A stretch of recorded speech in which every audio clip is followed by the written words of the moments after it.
Deus é poderoso para fazer infinitamente mais do que tudo que pedimos ou pensamos, segundo o seu poder que habita em nós. A matéria-prima para o teu milagre, ela não vai vir, ela já veio. Deus não vai te dar, Deus já te deu. É por isso, irmão, que quem não sabe quem é, está cansado buscando conquistar aquilo que na cruz Deus já te deu. Irmão, o evangelho não é sobre conquista, evangelho é sobre herança. Tem muita gente tentando conquistar, tentando fazer, tentando se tornar aquilo que na cruz Jesus já conquistou, Ele já te tornou, Ele já te deu. Por isso que o sentido da vida é para dentro. Deus já colocou, irmão, só está adormecido. Você precisa deixar Ele trazer isso para fora. As respostas já estão dentro. A identidade já está dentro. O desígnio já está dentro. Agora sabe qual que é a loucura? A gente está fraco por fora porque a gente está fraco por dentro. A gente está em crise do lado de fora porque a gente está um caos do lado de dentro. Cara, isso é muito forte. A gente está com medo do lado de fora porque a gente ainda não foi ativado do lado de dentro. A gente está fraco do lado de fora porque na verdade estamos fracos do lado de dentro. Você percebe Paulo em cadeias, em cárcere, escrevendo cartas que hoje são as bases do Novo Testamento. Vai falar para Paulo que o problema era o que cercava ele. Paulo, irmão, está dentro de uma prisão cantando louvores, as portas se rompem.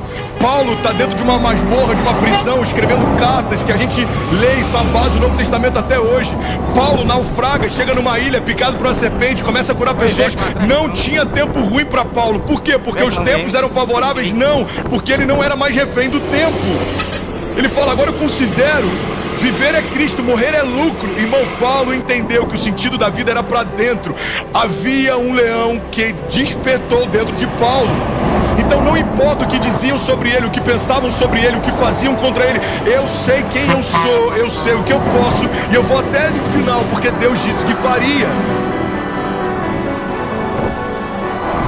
A gente olha para fora o tempo inteiro, mas vamos ser sinceros, a gente quase nunca olha para dentro. Irmão, a minha geração está em crise porque investe mais em academias do que já investiu em toda a sua história em autoconhecimento. Investimos em estética muito mais do que investimos em essência. Pessoas lindas por fora, vazias por dentro. Por quê? Porque a gente gasta muito tempo olhando para fora e a gente quase nunca gasta tempo olhando para dentro. Tem muita gente achando que no próximo estado vai viver algo novo. O problema não é o estado que você está, não é o estado que você mora, o problema é o estado que você está. Não é a Flórida que vai mudar a tua história. Não é o calor da Flórida que vai te alegrar. Não é o frio do norte que vai te abater. Não é a prosperidade da Califórnia que vai te abençoar. É o estado que você está, irmão.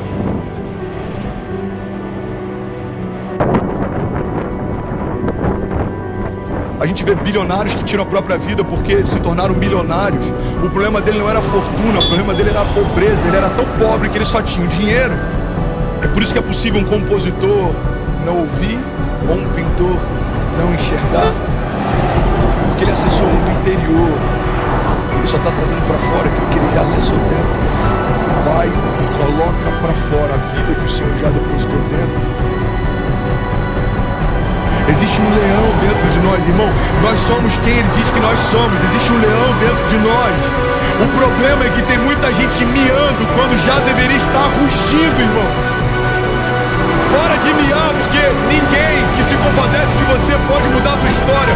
Começa a rugir, porque aquele que já mudou a história só está esperando o teu primeiro passo de fé. Eu não sei se já te disseram, mas crescer dói.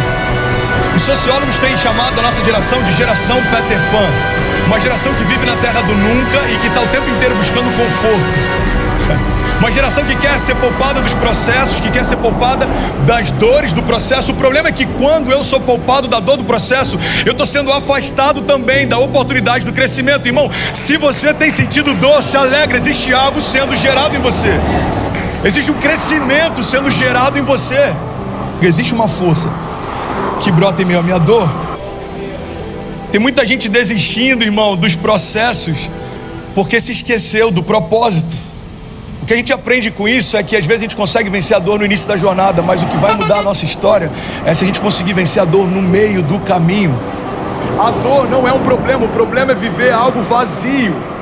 A dor é um ótimo servo, ela serve você para que você seja cauteloso, mas ela é um péssimo mestre, porque ela vai definir quais são os seus limites e até onde você pode ir. Vamos ser sinceros, irmão, olha para mim, quantas coisas você teria deixado de viver se você tivesse parado quando algo começou a doer. Que é muito melhor a dor do crescimento do que a dor da atrofia. Irmão, eu prefiro doer, sentir dor porque estou crescendo, do que sentir dor porque parei de crescer. Você está comigo? Se a dor é quem começa a me liderar, eu só vou fazer aquilo que não dói. E aí eu não acesso a maturidade, porque eu preferi ficar numa zona de conforto. Vai doer o processo? Vai, então eu não quero. Vai doer o processo? Não, então eu não quero. O problema é que quando eu aborto o processo, eu aborto o milagre. Quando eu aborto o processo, eu aborto a promessa. A questão é se você vai deixar a dor parar você ou não. O que me sustenta no dia mau é uma visão e uma palavra. Visionários são homens que desenvolveram a capacidade de passear no tempo.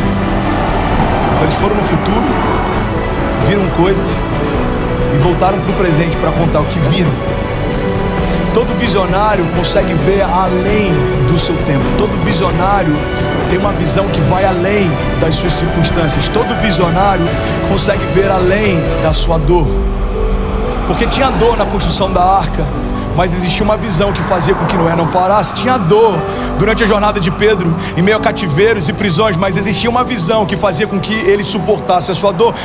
Você está num trabalho que você não faz o que você gostaria de fazer, você não está descansando como você gostaria de descansar, mas quando você lembra da sua família, você continua fazendo o que tem que ser feito.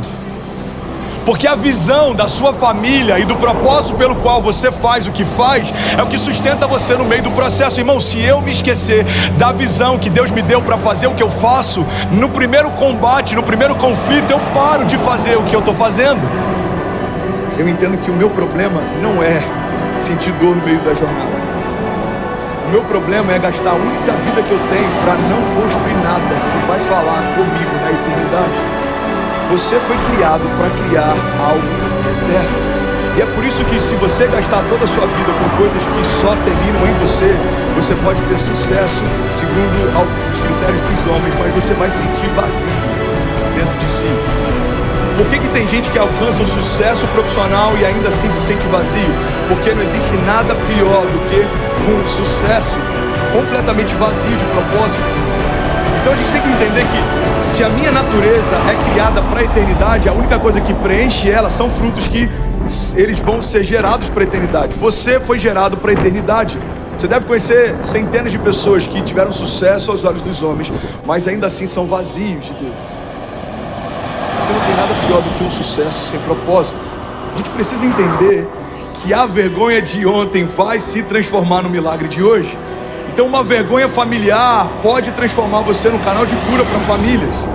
Uma vergonha financeira, uma quebra, uma falência pode transformar você num canal de vida para ministrar sobre provisão.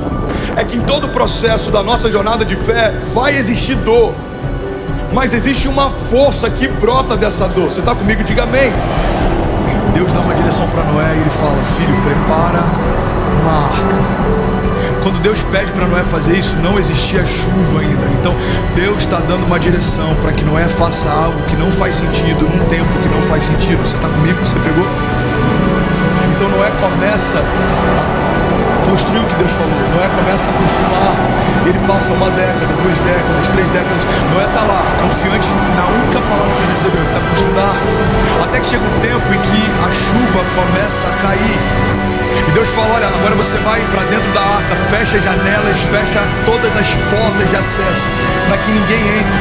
Irmão, do lado de fora da arca estavam todos aqueles que caçoavam de Noé, enquanto ele construía a sua base de proteção. Irmão, Noé parecia estúpido, até que as primeiras gotas de chuva caíram. Pega essa chave.